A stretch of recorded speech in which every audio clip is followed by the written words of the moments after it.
Daniel Brooks was a respected chiropractor, and his wife Emily was known as a kind-hearted school teacher. But behind the doors of their seemingly perfect home, a sinister secret was unfolding. The vitamins Emily trusted her husband to provide were laced with lead, turning her body into a battlefield of sickness. What looked like a natural illness was in fact a carefully calculated attempt at murder. And the truth would expose just how far a man could go when love was replaced by greed. The Brooks family home stood like a postcard of suburban perfection. White shutters, a trimmed lawn, and the sight of a husband and wife who seemed to adore each other. Daniel Brooks, the town's trusted chiropractor, was admired not only for his medical skills but also for his discipline and charm. Emily, his wife, taught second grade at the local elementary school. She was warm, approachable, and loved by her students. To neighbors, they were the kind of couple everyone envied: healthy, successful, and deeply connected. Yet the truth behind their smiles was far more complicated than anyone imagined. Emily had always trusted her husband with her health.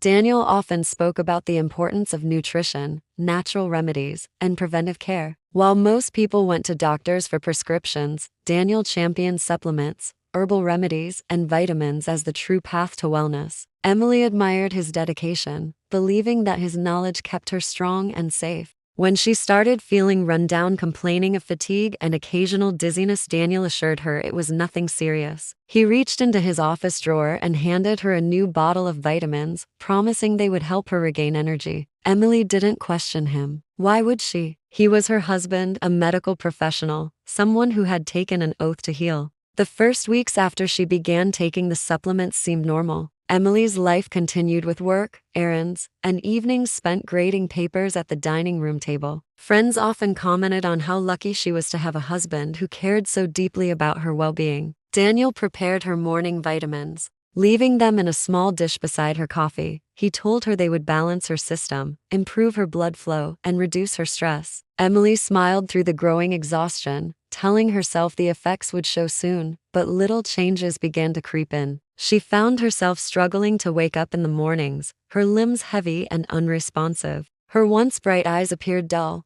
and her energy evaporated long before the school day ended. She brushed off the symptoms, blaming the busy season at work. Daniel remained calm, even encouraging, reminding her to keep taking the supplements faithfully. To outsiders, the couple still appeared perfect. Inside their home, however, Emily was unknowingly slipping into the grip of something sinister. Emily's decline grew harder to ignore. What had started as occasional dizziness turned into waves of nausea that left her curled up in bed for hours. Her skin, once glowing with health, began to lose its color. Colleagues at school whispered about how thin she looked, how her hands trembled as she graded papers, and how often she excused herself during class to sit down and catch her breath. Emily tried to push through, convincing herself it was stress, overwork, or maybe just a seasonal bug. Still, she clung to the daily ritual of swallowing the vitamins Daniel had provided. She believed in his guidance more than she believed in her own instincts. Doctors ran tests after Emily fainted one afternoon while walking from her classroom to the parking lot. Blood samples revealed anemia, and the physician suggested rest, a better diet, and continued supplements. Daniel appeared reassuring, telling Emily not to worry. He promised he had everything under control. At home, he lined up the bottles neatly on the counter, speaking with confidence about the healing process. Emily felt safe under his watch, never questioning the very pills that were slowly draining the life out of her. Weeks passed, and the symptoms grew worse. Emily's hair thinned, her appetite disappeared, and she found herself unable to focus on conversations. Friends invited her to social gatherings, but she always declined, embarrassed by her frail appearance and too exhausted to pretend she was fine. Meanwhile, Daniel remained composed, almost detached, explaining to concerned friends that her body was simply adjusting to a healthier balance. His calm demeanor only reassured those around them that nothing sinister was happening.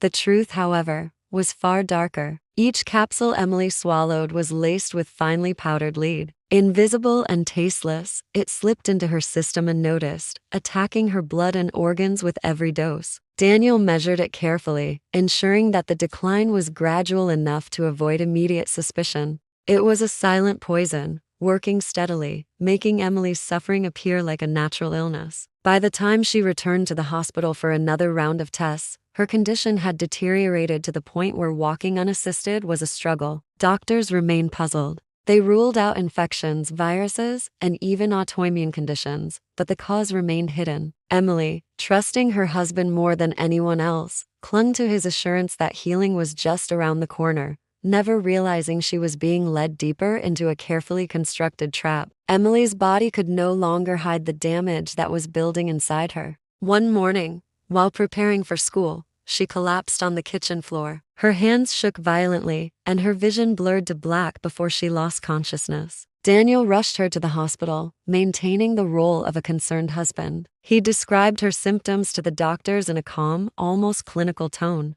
painting a picture of a woman whose health had been failing for months. Medical staff quickly began a series of urgent tests, and what they discovered stunned them. Emily's blood contained dangerously high levels of lead, far beyond what could be explained by environmental exposure. Alarm bells rang immediately. Toxicologists were brought in, and investigators questioned both Daniel and Emily about their home. The couple's house was tested from top to bottom: pipes, paint, soil, and even furniture. Nothing showed significant contamination. The mystery only deepened. If the home environment was safe, then the lead had to be entering Emily's system in another way. The question became, how? The hospital requested that Emily bring in the vitamins she had been taking daily. Daniel complied, placing them on the counter with an air of confusion. The bottles looked ordinary, labeled with common supplement names, but laboratory testing revealed the truth. Each capsule contained traces of lead, carefully blended into the powder.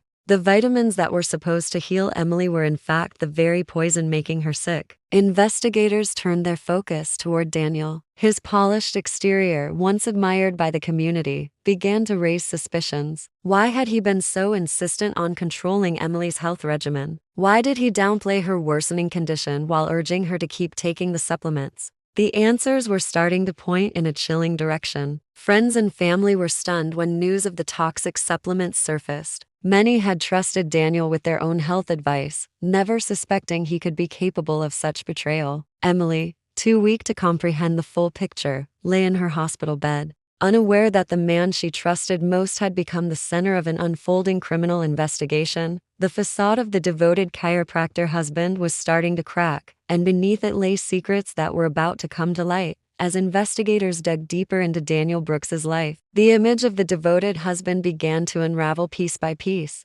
Financial records revealed a practice that was drowning in debt, with unpaid bills piling up and insurance companies questioning suspicious claims. The man once seen as successful was, in reality, struggling to keep his business afloat. What caught investigators' attention even more was the timing of a life insurance policy Daniel had taken out on Emily just months before her health began to spiral. The payout was large enough to erase his financial troubles and secure his future, but only if Emily were no longer alive. Detectives searched Daniel's office and found a hidden drawer containing substances that immediately raised suspicion. Among them was a small container of powdered lead, tucked away inside an unmarked bag. Alongside it were notes and measurements, written in Daniel's handwriting, detailing dosages and intervals that matched Emily's decline. The evidence suggested a carefully calculated plan rather than an impulsive act. He hadn't simply wanted Emily to die. He had wanted it to appear natural, a medical mystery no one could solve.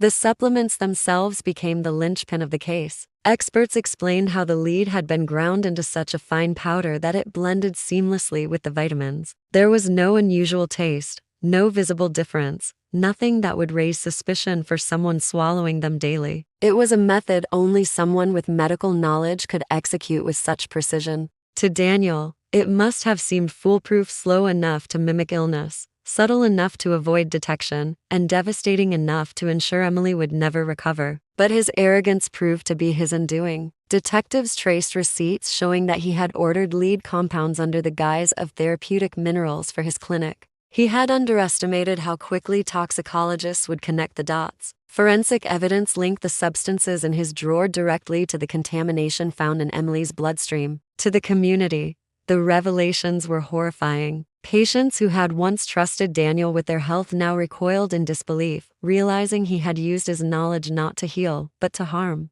The carefully cultivated facade of the caring chiropractor was gone. In its place stood a man driven by greed, willing to sacrifice the life of his own wife to secure financial freedom. The motive was no longer a mystery. Daniel had turned his medical expertise into a weapon, and the truth was closing in on him. The courtroom was silent as the prosecution laid out the evidence against Daniel Brooks. The vitamins, once symbols of health, were displayed as deadly artifacts. Expert witnesses explained in painstaking detail how lead poisoning attacks the body, slowly damaging the blood, brain, and organs, matching Emily's decline step by step. Each chart and laboratory result told the same story. This was no accident, no tragic coincidence, but the work of deliberate poisoning. Jurors shifted uneasily in their seats as prosecutors revealed the life insurance policy Daniel had taken out, a sum that painted a clear picture of greed. His professional knowledge as a chiropractor, once admired, now seemed sinister, as though he had used it to disguise a murder attempt. Emily,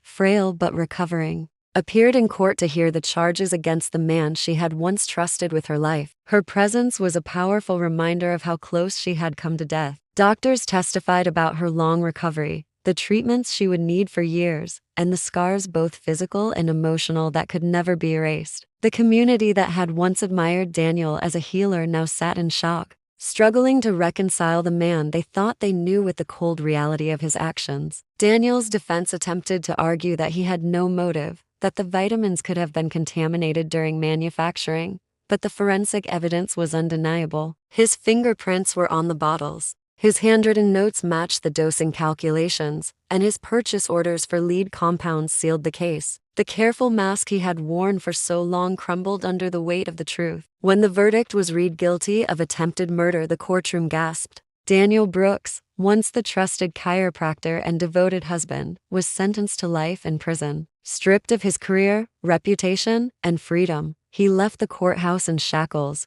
no longer the man who had walked proudly through his community. Emily, though weakened, became a symbol of survival. She endured months of painful treatments, slowly regaining strength while rebuilding her life from the ruins of betrayal. Her story spread beyond her town, serving as a chilling reminder that danger sometimes hides behind the most familiar smile. The tragedy of her marriage revealed a haunting truth. Trust, once weaponized, can become the deadliest trap of all.